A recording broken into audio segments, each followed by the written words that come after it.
수면은 낮 동안 쌓인 신체적 정신적 피로를 회복하는 과정으로 잠을 제대로 자지 못하면 피로가 쌓이고 기억력이나 집중력 저하, 우울증이나 불안증과 같은 정신적 문제는 물론 신체 면역 기능과 자율신경계 이상으로 다양한 질환에 노출될 확률이 높아집니다.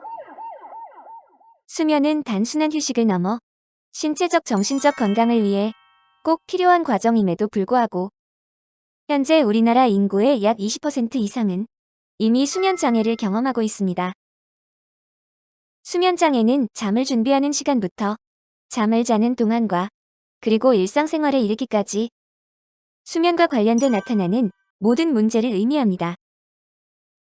그 원인으로는 유전적인 요인이나 스트레스, 나이, 질병, 약물 복용 등 여러 가지 원인이 있을 수 있지만 이를 가볍게 여겨 방치하는 경우가 많습니다.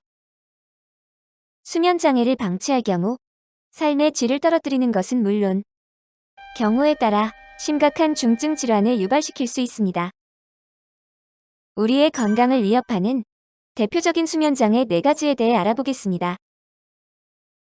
첫 번째, 수면무호흡증. 수면무호흡증은 수면 중 기도가 좁아져 산소가 기도를 통과하지 못해 순간적으로 호흡이 멈추는 증상으로 좁은 기도가 원인입니다.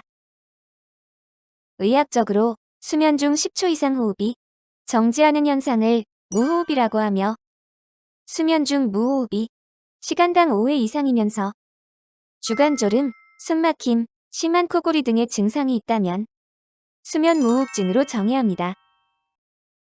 수면무호흡증은 단순히 잠을 잘 때 호흡의 문제를 떠나 오래 지속되면 체내의 산소가 부족해져 고혈압, 당뇨, 뇌졸중과 같은 다양한 합병증을 유발하기 때문에 반드시 치료해야 합니다.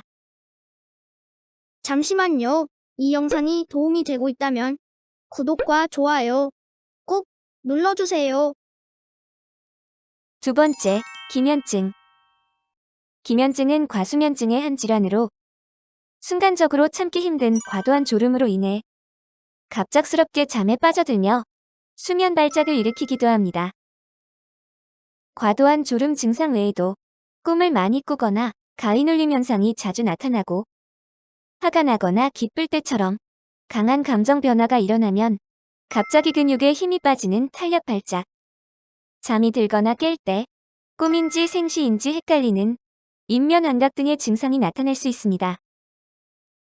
기면증의 원인은 명확히 밝혀져 있지는 않지만 뇌의 시상하부에서 분비되는 각성 물질인 하이포크레틴이 충분히 분비되지 않아 낮 동안에도 참을 수 없는 졸음 증상이 나타나는 질환이라고 알려져 있습니다. 세 번째, 하지불안 증후군. 하지불안 증후군은 주로 잠들기 전 다리에 벌레가 기어가는 것 같거나 다리 저림 등 다리에 불편한 감각 증상이 나타나 다리를 움직이고 싶은 충동이 일어나는 질환입니다.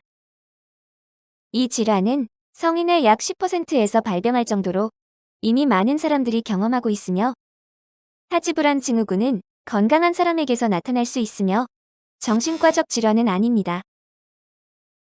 하지불안 증후군의 정확한 원인은 밝혀지지 않았지만 철분이 부족할 경우 나타날 수 있습니다.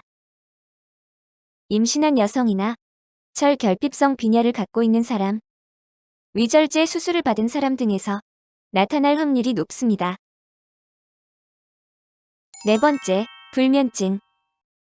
잠드는데 30분 이상 걸리거나 하룻밤에 자다 깨다를 5회 이상 반복할 때 이른 새벽에 잠이 깨 다시 잠들지 못하는 경우가 주 2, 3회 이상이면 불면증입니다. 불면증은 크게 3가지 유형으로 나뉘며 잠들기가 어려워 오랫동안 뒤척거리는 인면장애, 잠은 들었지만 자는 도중 자주 깨는 수면 유지장애, 잠에서 일찍 깨어 다시 잠들지 못하는 조기각성장애가 있습니다. 4주 이상 지속되면 만성불면증으로 진단하며 만성불면증은 불규칙한 수면 습관과 우울하거나 불안한 심리적 영향이 가장 크며 만성불면증 환자의 절반 이상은 수면 중 호흡장애 등 다른 원인 질환에 의해 발생합니다. 수면장애로 인해 건강을 위협받고 있다면 지금이라도 전문의와 상담해 보시길 바랍니다.